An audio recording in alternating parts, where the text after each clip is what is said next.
Bismillah, Bismillah, walhamdulillah. We begin in the name of our Lord and we praise Him and we send the best benedictions and peace upon the seal of prophethood Muhammad sallallahu alaihi wasallam to proceed. Alhamdulillah. Excuse me. I'm dealing with a little something today, so please be patient. What I wanted to say is Assalamu alaikum, peace be upon both of you that are with me today and everybody that tunes in. Um, what we're going to be talking about today is the chapter dealing with the disgrace of serfdom and the solution. And I think that a good way to begin is really just define this term of serf, SERF, and what does it mean? And I mean, a person could look up many different definitions, and a lot of times it'll speak about people who labor in fields and these types of things. But I think, excuse me, I think that a better definition is to understand it as a member of a servile class, a group of people who ultimately they work for the owners of the land that they live on. And what's more is that they're bound to the land and they're subject to the will of the owner. And when I say this, what I mean is that whatever the owners of that land say, the serfs have to obey first and foremost. And secondly, if that land is bought or sold, those people that live on that land are included as part of the land. And even though it's not in this chapter, it will be dealt with in a future chapter, discussing the matter that America in itself is in a it's an indentured servant. The nation itself is an indentured servant, and the collateral for the debt that we owe is the land itself as well as the people on that land. And so, by this classification, the term serf applies to the vast majority of U.S. citizens. Along with that, serfs. Some of the serfs did own property. They did. So it wasn't a matter of they lived under their lords and that was it. No, some of them owned property, but most of them did in fact rent their property. They didn't have anything to their name, but rather they worked with the purpose of their working and the purpose of them being in that situation was that they worked in order to get protection, both physical protection as well as legal protection by the landowner, if you will. And I say that, and we could say the landowner meaning the state, the government, however you want to say it today. Most likely, and I don't want to get into this tonight, but mostly what we might is it's the international banking conglomerate that we're indebted I'm to. I'm going straight into it. All right, well, we'll hold on a second, inshallah. And they actually had to struggle and pay for their basic right to work to meet their basic needs. And this isn't like a small, I know I said a servile class or something like that, but we're talking about approximately 75% of the medieval population. And these people, again, they weren't slaves. These are not slaves, nor are they truly free.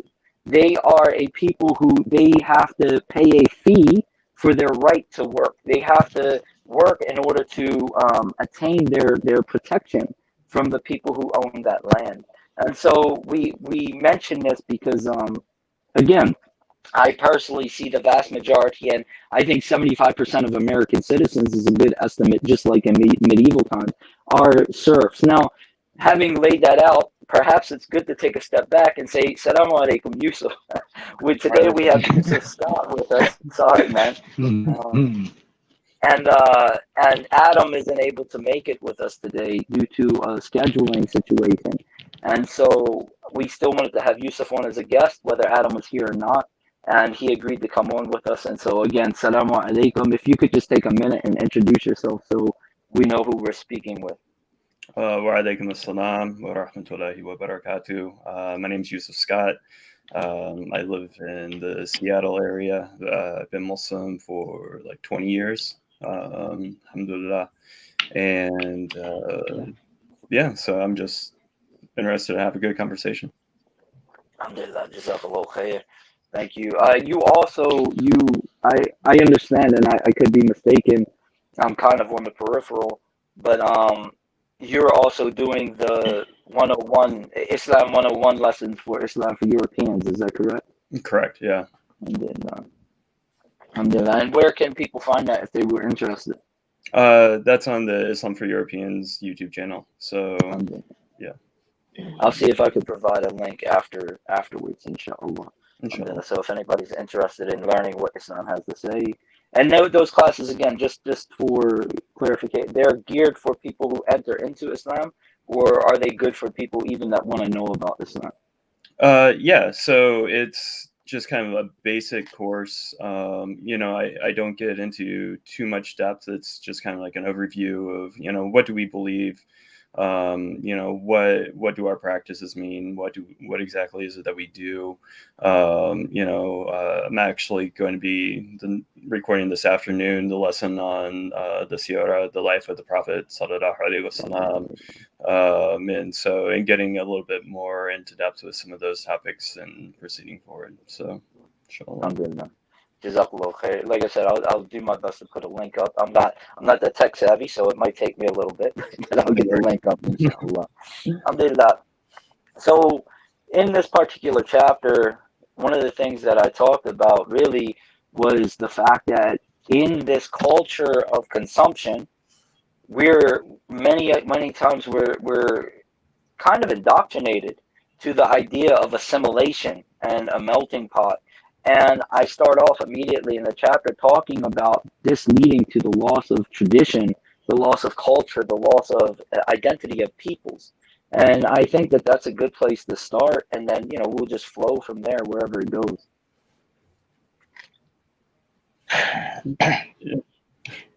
Well, I want to start with a quote from Klaus Schwab, the head of the World Economic Forum. You will own nothing and be happy. That's a direct quote recently, but that's a little off topic, but it goes back to what you were saying. No, it's not off topic. Like I said, I don't want to say no. We can't talk about serfdom or anything like that, and I'm not saying that we can't deal with things that are in the future chapters. Right. So what I'm saying is that's really that is a reality where this nation is over 20 trillion. I think it's 23 point some whatever trillion dollars in debt, and we're indebted to international banking conglomerates, and the collateral on that debt is the land and the people on the land. So that you will own nothing and you will be happy, that quote, it's fitting because this is really where we're moving. And the push to cryptocurrency, the push to all of these things is a push towards that, shut up and be happy. We'll give you things until you shut up type of mentality that the people are striving for. Well, and there's not only that, there's I'm sorry. I was just going to say we're currently just under 31 trillion in U.S. debt. Allahu Akbar. I'm looking at the real-time clock right now. I'm watching it go up about $1,000 every 10 seconds. Yeah, because of interest. Yusuf, who even has the conception of that, right? I said, who even has a conception of that? Like, that's such a huge number. Like, what does that even mean to people, right? But what I was going to say is that, there's not only the debt aspect of things, but there's this movement towards subscription services for everything, right?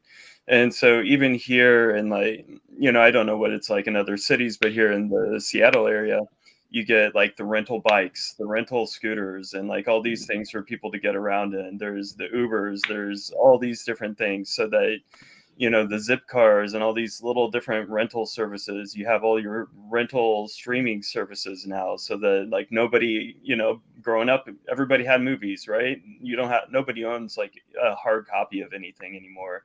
Everybody gets a book on a tablet instead of a hard copy of something, right? And, and so on and so forth. And so you have this constant like pay in towards some kind of a service to be able to actually access any information. I have my library behind me, but most people don't have that, and I don't want to promote a particular producer, but there was a movie producer who once said that you can that who a person is when you walk in and you see the books on their shelves, right? And so once things like that are stripped away from people, once that identity is stripped away from people, then what do they have? Who are they, right? How do you even know anything about them anymore? I do, before we go forward, I do want to just warn you that wherever CJ is, there's a slight delay. So we just got to be patient with that. But no, there's that reality even in supermarkets, and there's a really good book called Stuffed and Starved, and that book Stuffed and Starved, in it talks about the original design of supermarkets and the original designer, what he had in mind, and we're moving towards that with this cashierless supermarket, to where we're losing jobs to machines. And I don't want to, I don't want to sound like that guy, but the reality is you go in, there are now stores, from what I understand, we don't have them here yet, I don't think, and I'm thankful, but where you don't even have to, you just literally pick the things up and it takes it off of your card. Basically, you don't have to interact with anyone. And it takes the humanity out of it. So even outside of, the data that we have, whether it be movies or books or the like, even the things that we actually do consume, we're losing human interaction in attaining those things. And you brought up an interesting thing with the rental bikes and scooters and these types of things. At least with Uber, you still have a kind of personal interaction, and there's still a job for somebody. But when we get into these rental bikes that you just leave in the street, and somebody comes and picks it up and, whatever, puts their card on it, these even take the humanity out of transportation. So we're losing our humanity step by step. Right. But that's also, part of the move towards like electric vehicles and things like this, right? You've got like more and more like the Tesla self-driving vehicles, to where they even want to be able to take out the driver of the vehicles, right? And so Uber, and there's a lot that can be said about the gig job economy, right? And like what this actually does to people, and like the real downsides of it, right? And there's all kinds of things that come along with that, but once cars can drive themselves and those are all on the road, then those people are out of a job too, right? And so it's, we take it in incremental steps so that it's tolerable for people, so that the next step is tolerable for people, instead of taking those big leaps where people will revolt, right? And so it's adding one convenience at a time until it's all gone. Right.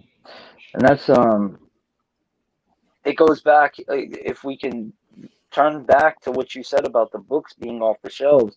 When this happens, where do people get their information from? And we've seen this last year probably, or the year before, it was absolutely the worst, where you had fact checkers. You could make a joke and they'd be like, no, this joke is not factual.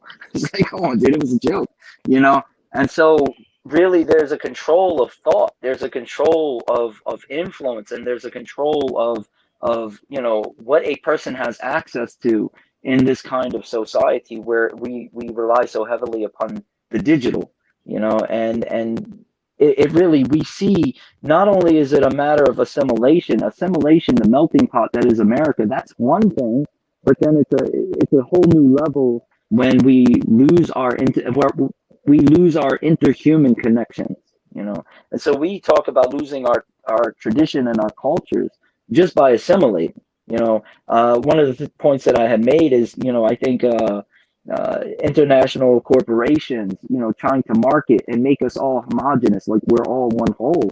But how much worse is it when we're all being fed the same exact data? It's a real threat to our humanity, to say the least. Definitely. Yeah. That's I think that a good place to go from that is the marketing and the indoctrination to make a people, not make a people yearn for something. They make us think that we want something. Again, there's a really good book, and it's a classic actually, called Propaganda. The author's name's not coming to me, unfortunately, but it's like the pivotal book on the topic. And this book called Propaganda, basically, I'll tell you the story real quick. I don't want to take up too much time. Maybe I shared this story before, but he was hired by a piano company to sell pianos. And what he did is that he realized how do you sell pianos? How do you convince people to buy a piano? And so instead, what he did is that he marketed the idea of music rooms in new constructed houses. And so the wealthier people, they had music rooms. And the middle class, especially the lower middle class, they wanted to be like them. And so they had music corners. If you walk into anybody's house, or if you had walked into anybody's house before the 70s, maybe even into the 80s. And in fact, my boss used to my boss's wife actually still had this, where you walk in and there's a corner where the piano is, right? And so he couldn't sell pianos, but what he could sell was the idea that affluent people, educated people, civilized people have a music room or an area where they produce music in their house. And so he did that, and the pianos flew off the shelves because people needed a piano for their house. And again, it's part of the American culture. If you probably, your grandmothers, many of us know neighbors that would have pianos in their house. Why did everybody have a piano in their house? Because the idea of a music room was sold to them. In the same way, these ideas that we need something or something is missing if we don't have it is so. It's not the item that's sold to us; it's the idea of needing that item that's sold to us. So as to make us consumers, and we see this. We see this so much in this age that we call it noise pollution now, where you can't leave your house without seeing billboards, without hearing ads. You can't. It's really difficult to do anything without having somebody push a product on you. Yeah, Definitely. it's we're a debtor's economy, and the more we consume, the more debt we dig ourselves into. We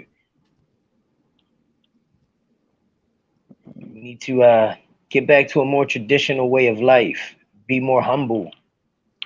But I just don't know how to get there for other people. Well, I think that's where we want to go to, meaning in this conversation, the whole and solutions part of it. But I really want to lay down kind of a foundation of how things are, and even you said, we're a debtor's culture, if you will. And the fact is that even from a young age, children are taught to use credit cards. They're encouraged to use credit cards. Mm-hmm. They're encouraged to take loans. They're encouraged to live beyond their means. And this stress is this debt is one of the number one reasons of stress, anxiety, sickness in our society.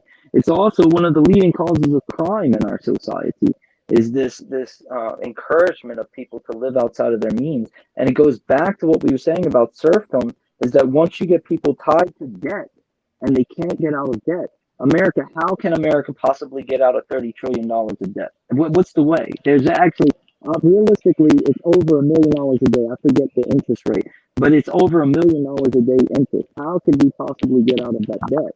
Right? And it's the same thing on an individual level. They encourage debt to the point where there's no way to really get out of debt. And so we're forced to work as indentured servants. People stay in jobs they're miserable at, in order to continue consuming and paying these bills that they owe. And it's really unfortunate, because the whole entire society is kind of based upon that idea of debt, and then working to get yourself out of a debt you'll never be able to get out of. And also on a family level, like consistently economic situations, financial situations is counted as one of the number one causes for divorce. It breaks apart families. It's a major cause for suicide, right? And these kinds of like social ills that we see as well. And so this has major ramifications across the entire spectrum of things. Yeah. I remember when I was in middle school, I believe it was 6th or 7th grade, I had a class, home economics, and part of that class was teaching me to balance my checkbook and to live within, like, okay, budget your money out. Like, this is what your rent is. This is your utility bills. This is what you're going to need for food. And this was a normal class that every student in the school had to take. They don't have anything like that anymore. So, I don't know because all my children are homeschooled, so I really don't know what they're teaching anymore. I see these memes about that, about how they don't teach that, how they don't teach, basic how to read labels on food and things like that. But I remember learning all of this when I was in school, and that's not that long ago. I'm talking about, the mid to late 80s, early 90s at best. So no, I think I was out of school by the early 90s. But anyway, the point being is that we're not talking about very long ago. This was normal. Right. Again, home ec in school. You're saying that I'm not questioning you, but I am. For a fact they don't teach this anymore. Yeah, I know for sure. At least in none of the schools that my children have gone to, none of my children have gone through a home economics course. Wow, Allah Akbar. But they got sex ed, didn't Yeah. they? Yep. Allahu Akbar. Allahu Akbar. Yeah, mashallah. Mashallah, this is a problem. Yeah. SubhanAllah, what was I getting ready to say? La ilaha illallah. I don't think it just went out my mind, mashallah. But it had to do with the fact that we're encouraged to debt and living outside. Oh, I know what I was going to say. Allahu Akbar. So one of the things is that in American culture, traditionally, and this is something that we talked about it before, and we've talked about it a couple times actually, but it's part of manliness. It was part of the American identity to be able to do for yourself. If something broke, you fixed it. If you didn't fix it, you got a friend. You know somebody that can fix it. You repair, you reuse, you recycle. You do not recycle in the sense of recycling today, but you take something that has multiple purposes. And even today, if we have our everyday carry, what is the rule? The rule is the rule of three, that where if you carry something on your person, it should have three different functions that it does. That way you don't waste weight or whatever. But that's another topic we can have for another day. But anyway, the point here is that, we should have, it used to be in America that we didn't throw things away at the first sign of damage or, oh, it's not working right. Now, both of you are about the age. So, did either one of you throw a Nintendo cartridge away? No. You took it and you blew on it for 5 minutes to make it work, right? Sure. Yusuf, I'm assuming that's your but now it's to the point where if something is scratched, if something doesn't work, if something, you get rid of it. And the reason I brought that up is because of something Yusuf said, and that is, if the family in debt, this is the number one cause of divorce and these types of things. But so is that feeling of this is old.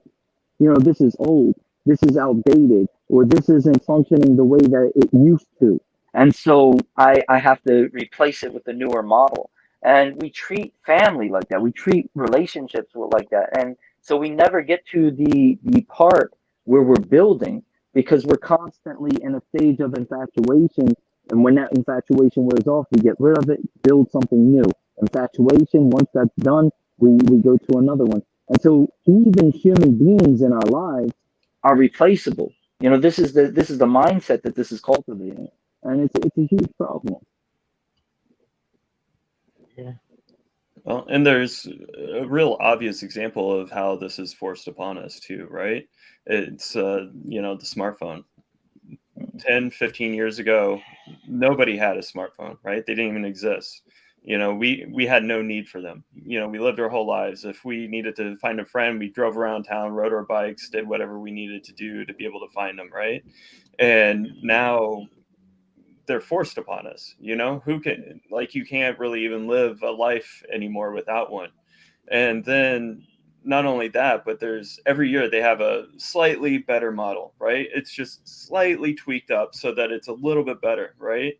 And then, companies like Apple also have been guilty of slowing down the old models, so that even if the phone is still working, you can't keep them, because they stop working on you and they become unbearable to you. And so these kinds of ideas that we have to keep getting the new one, you have to keep getting the new one. And then if you trade in, if you do like phone trade-ins, if you trade in every single year, then you get more money back for that phone, right? As opposed to if you keep your phone until it breaks and then you have to spend a lot more money to be able to get it. So it locks you in. While it's not a contract, it still locks you into this cycle of renewing your phone and getting a new one so that you're able to actually be able to afford it.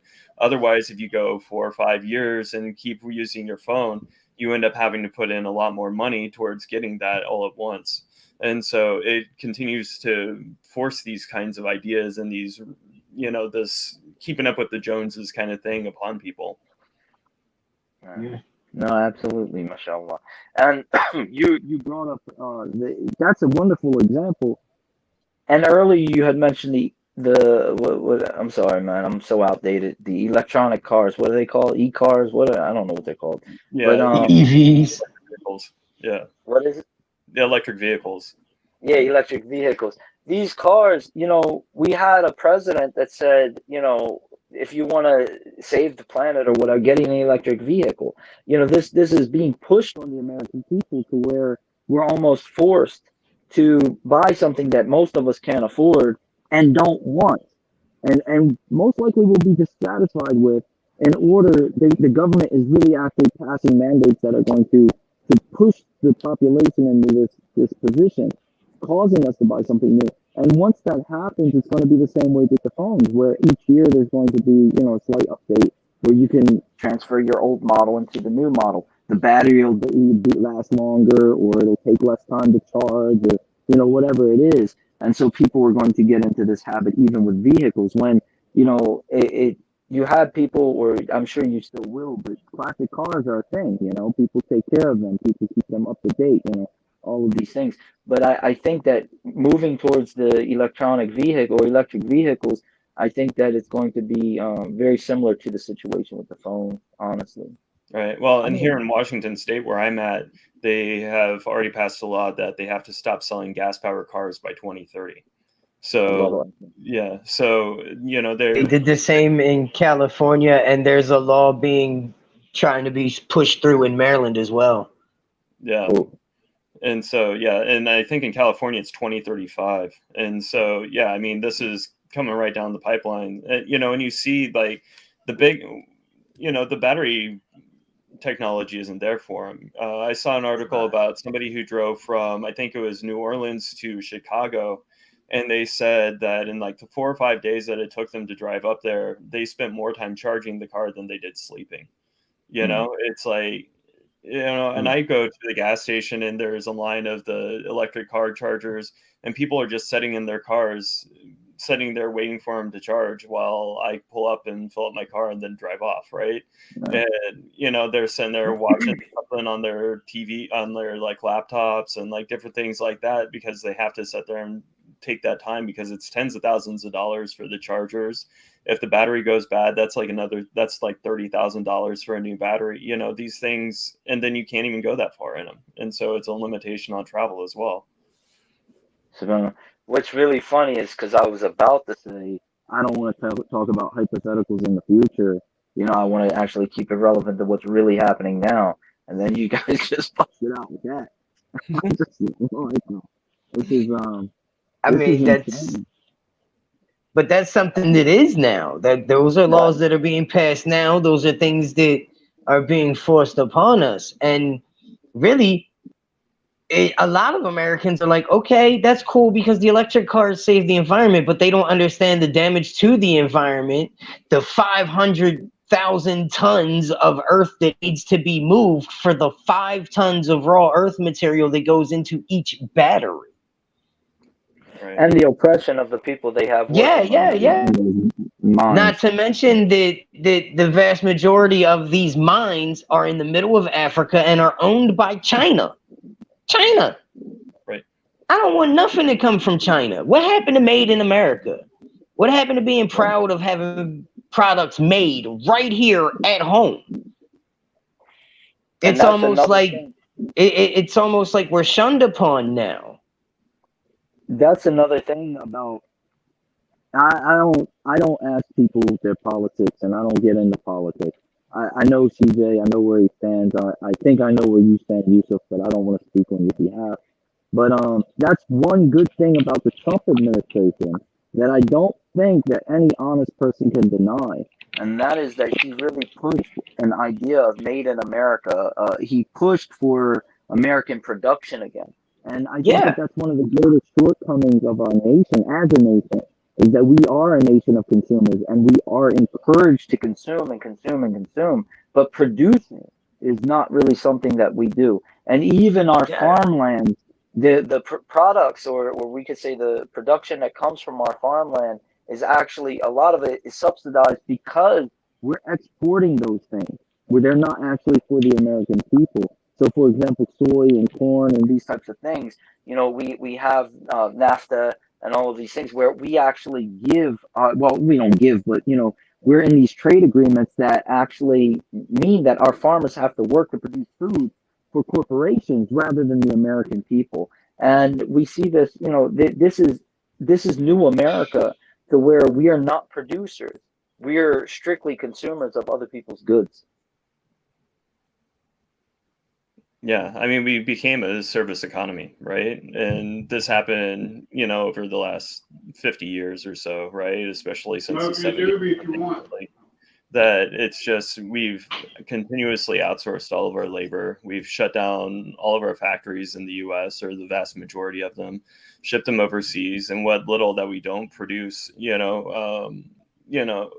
for example, the microchip shortage that we've had and been dealing with. I'm in the tech field, so there's very few, despite Intel being one of the biggest chip manufacturers in the world, there are very few chips that are actually produced here. And so, we desperately rely upon China. And even to get ourselves up to speed with all of that kind of stuff will take years, like a decade, to even get up to where we're on par with them now. Right. And so, and that's them already getting that lead time on us as well. And so it's like we gave up the race on the first lap. Right. And, Yeah. what are we doing now? Clinton throwing the flag for us. Add to that, that now we have these we can call them tech nomads. I think that that's actually a technical term for them. Mm-hmm. People who don't rent, they don't, they basically just drift around because they work virtually, and so there's no ownership of anything. There's no, and these people, because they aren't tied to any community or any location, they're getting paid US dollars or euros or whatever the case might be. They're actually causing more harm to the economy by not contributing back to it. They take from places, but they don't actually give to the. So it's another layer of this consumerism without production. This they serve, but they're not actually producing anything, nor are they leaving anything behind. And it's actually causing chaos in other countries because Americans or people from the West will move to a land like Malaysia or something like this, and they're not actually interacting with that land so much, and they're taking advantage of the cheap living. And so we see that they're spreading this consumerism where they go as well, and it's just it's a problem. And so I think that talking about solutions is really important. And I think that it's sad. In my opinion, it's a sad day when it's rebellious. It's rebellious for a person to plant a garden. It's rebellious. It's an act of revolution to build something, or hire somebody to build something for you rather than go out and buy something prefab or Walmart. It's actually, to say I'd rather go to a mom and pop store and spend an extra dollar or two rather than go to Sam's Club or Costco or BJ's or whatever it is. That is a form of rebellion today. And it's wild that can be considered rebellion, but very much that's what it is. It's revolutionary in our time to actually to support small businesses and to do for yourself. The government literally lists being that way, like growing your gardens, wanting to be self-sufficient, as a sign of extremism. So like it's yeah, if you don't submit, then you are an extremist. You are out there on the fringes. You don't just bow down to the system. Yep. That's I believe that the only solution, and this is, this is my take, and you guys can say, this is a conversation, so feel free to disagree. But I believe that the only real solution to the problem is to become producers ourselves, to network with other producers, whether it's small businesses, whether it's neighbors, whether it's friends, and actually build not just networks across states, because that's huge, but I'm talking about in an area, build networks amongst neighbors that know one another and have different skill sets, so that we can actually have real viable communities. I think that disconnecting, not completely, I'm not saying, shut off, your internet or anything. I'm not calling to the back to basics necessarily. Not that there's anything wrong with that, but I'm saying actually just having human interaction and being able to rely upon your neighbor, knowing your neighbor and building that friendship with neighbors. I think that is really the only way to reverse things, is by actually building or rebuilding human connection. Yeah, definitely. And I mean, that's the thing is, there aren't political solutions. We aren't going to vote our way out of these things. The only way to do because both parties are going for the same thing. And so the only way to do it is to do it yourself, and to be able to create, like you said, a community, a tribe of your own, and to be able to stand that up, and to be able to have people that you can count on and to rely upon, who have mutual assisting sets of capabilities and skills to be able to, fall back upon, and to be able to rely upon amongst each other, and to build that community up for yourself. CJ, you got anything to say? No, I'm good. Okay. I was listening to two people debate, and I'm not going to get into who they were or what they were debating, because I don't support either one. But one of them mentioned to the other about, and I'm saying this because Yusuf, you used the term tribalism, or tribes, and I know that you were using it the way that it's popularly used today, meaning mixed groups and communities and things like that.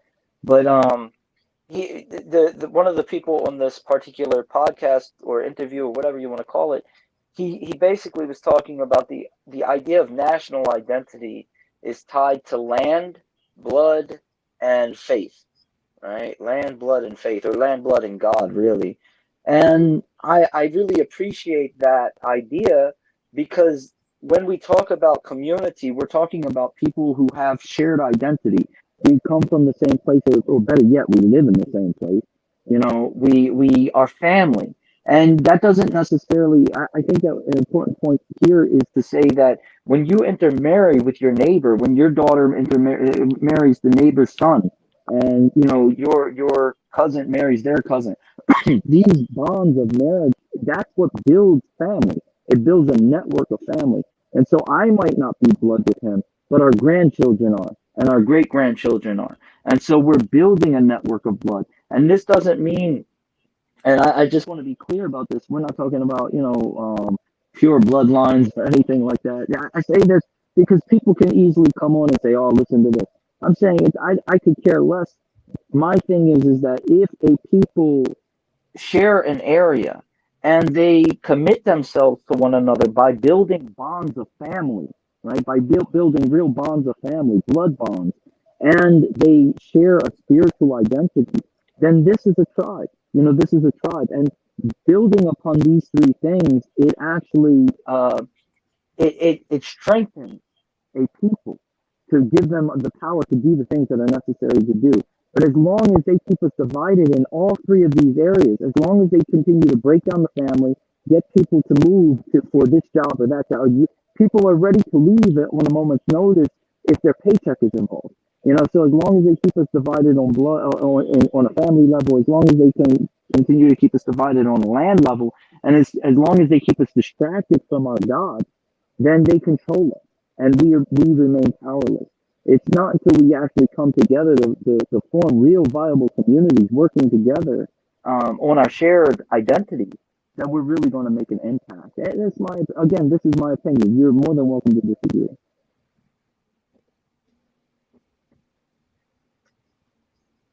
Yeah, I mean, you know, this is the way of the Prophet ﷺ too, right?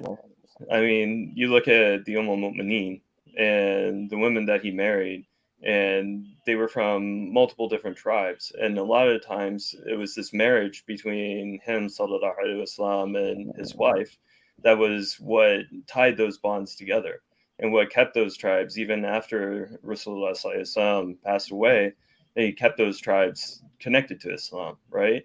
And so, you know, because of that, you know, and you even see with like Aisha and Abu Bakr, right? And the close companions, right? And Omar and the daughter of Rasulullah Sallallahu Alaihi Wasallam that he married to them, right?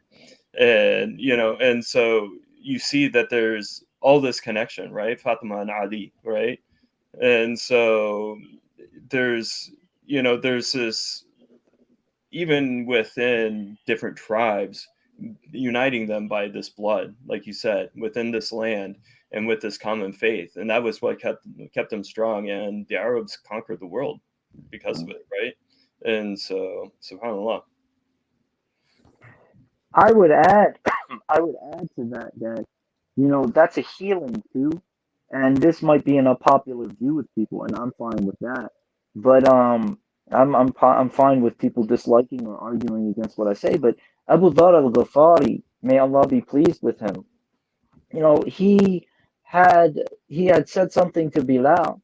He called him, you know, you son of a black woman. This is what he said to him, you son of a black woman. And it was meant as an insult, and it was taken as an insult. And we won't get into the whole story because it's a lengthy story. But rather, what happened is that when it was brought to the Prophet ﷺ's attention, he told Abu Dhar al-Ghafari, may Allah be pleased with him, he said, you have traces of pre-Islamic ignorance left in you. Meaning this racism that you're harboring, it's not from Islam. This is not something that we hold, right? And so, you know, basically telling him to do something about it. And so Abu Dhar, in his thinking, and this is the beauty of the companions, is that they didn't just theorize. It wasn't theory for them. They sought to make changes. And so what Abu Dhar, he decided, he said, how can I dislike a people? How can I look down upon a people if they're my family, right? If they're my children, if they're... So he married a black woman in order that he cure himself of racism. And, you know, he had children. And I'm not telling people, you know, oh, if you're racist, go out and marry somebody of the opposite, of a different ethnicity or anything like that. I'm simply saying that, you know, these bonds that we make, they're not just bonds that strengthen us. They're also bonds that heal us.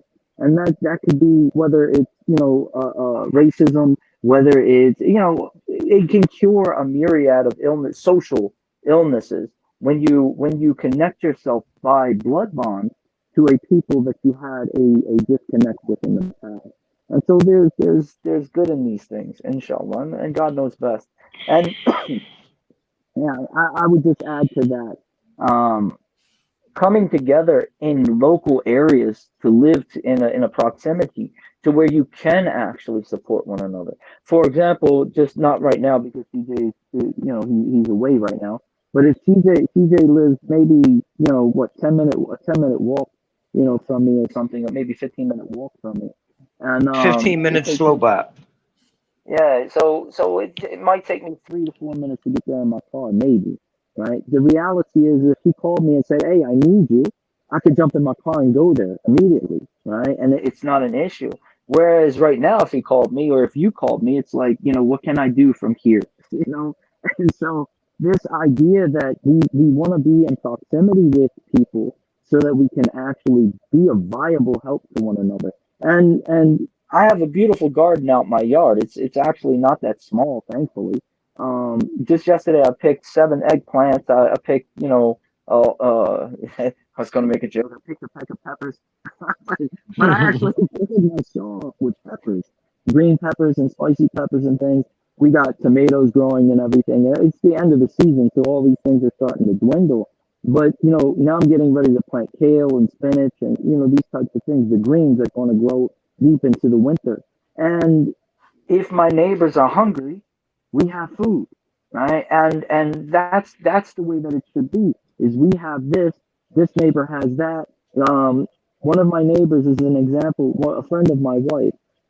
She's an artist. She knows how to paint and things like that. She's teaching my daughters how to paint. We had one sister she knew how to sew. She helped my daughters learn how to sew. And that's the thing is that when people have different skill sets, you build that community so that one family can help another family. But in order to do that, there has to be proximity. Definitely. The last thing is God, right? And Right.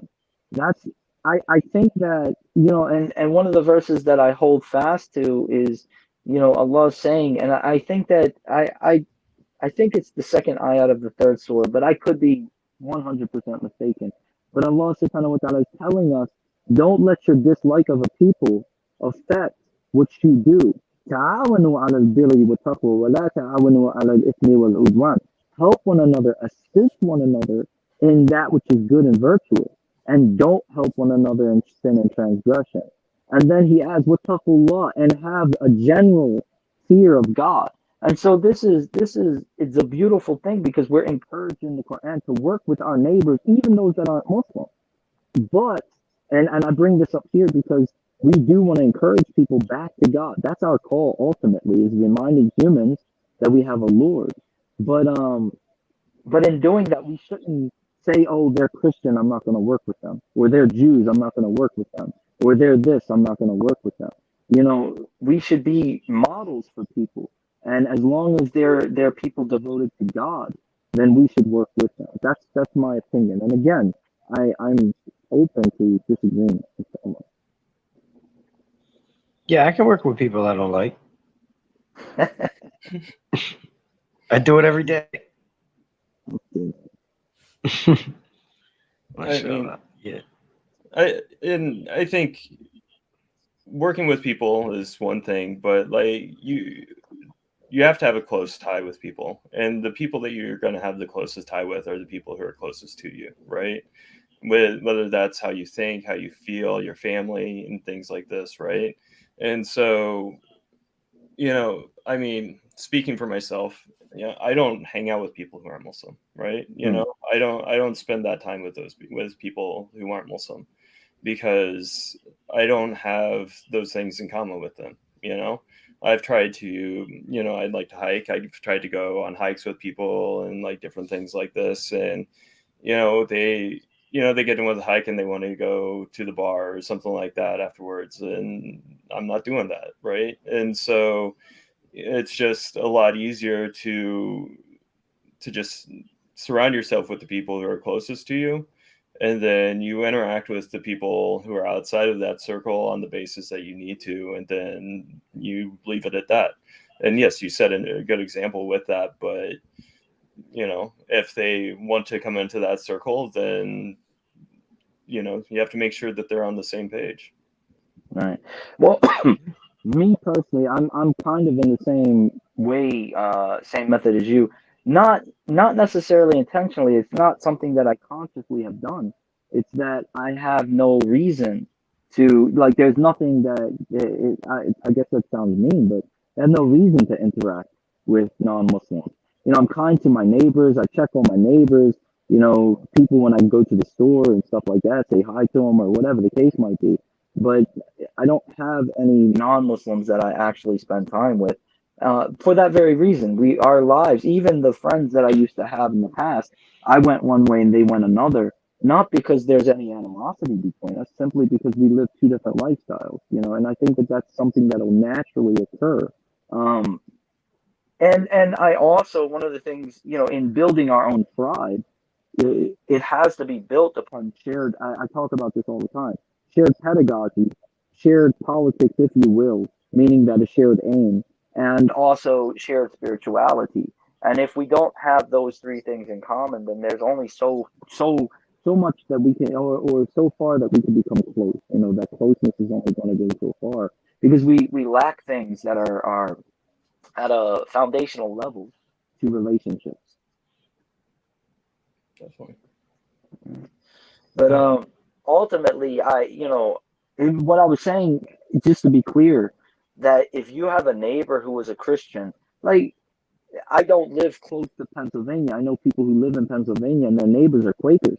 And anybody who, or Amish or whatever, variety they are.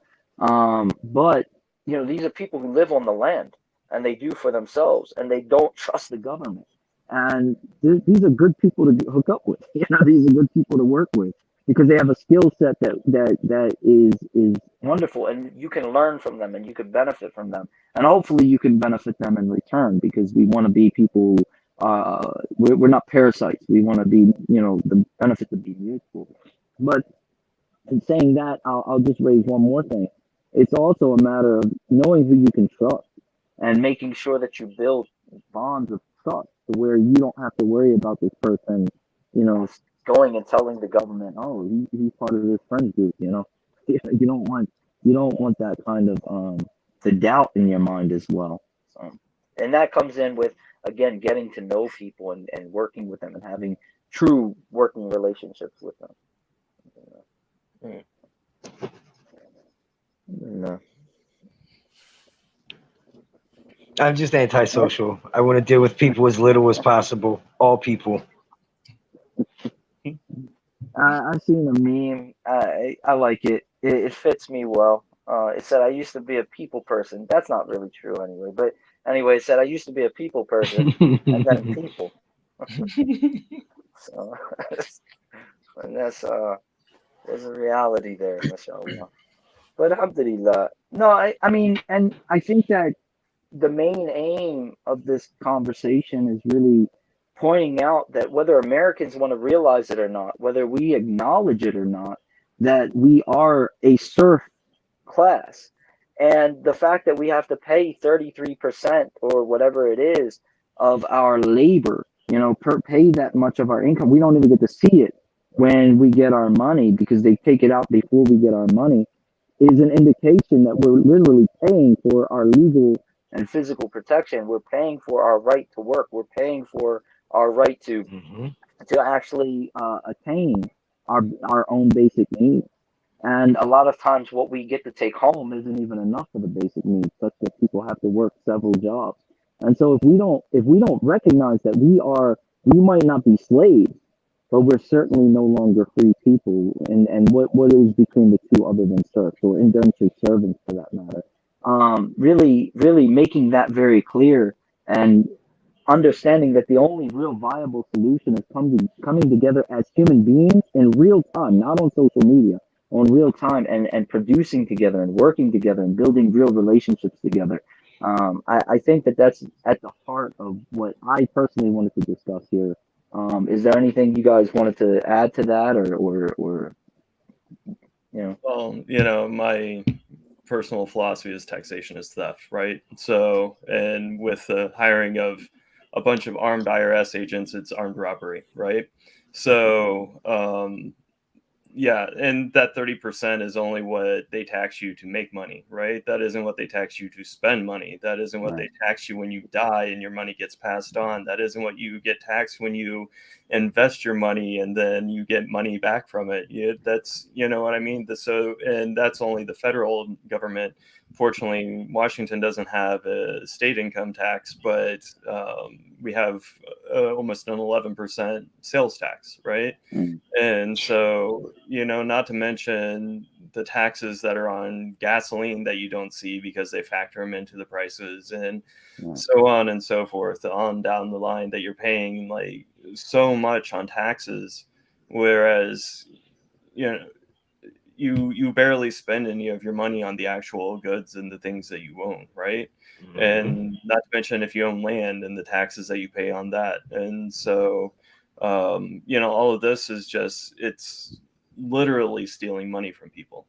And so, I never signed anything that consented to them taking my money, right? I never, I didn't agree to the amendment that they put in there to force income tax upon people, and that was part of a bargain with prohibition. And so they only allowed income tax because they were able to pass prohibition. Well, they repealed prohibition, so why didn't they repeal income tax? And so it's, this is something I could go on and on about. So. I was enjoying listening to you. It's like right up my alley. Right.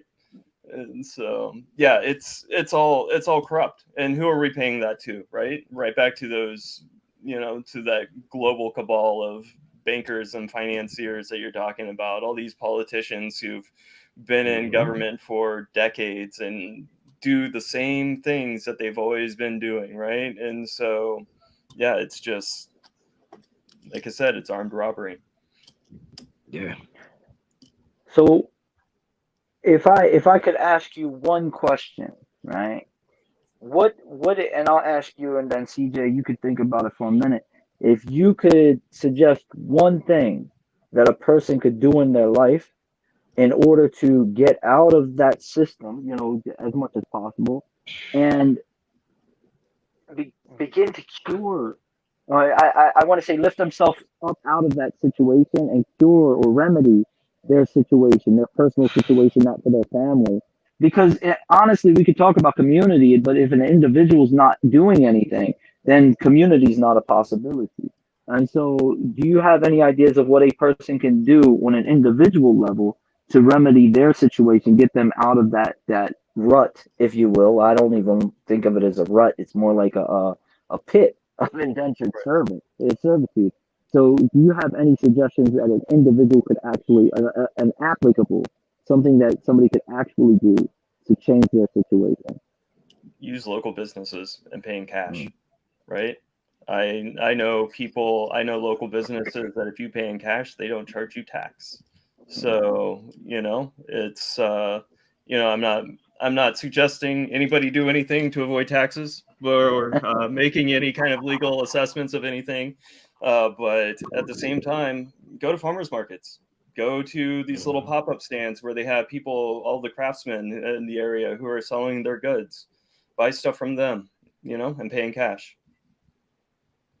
And then, CJ?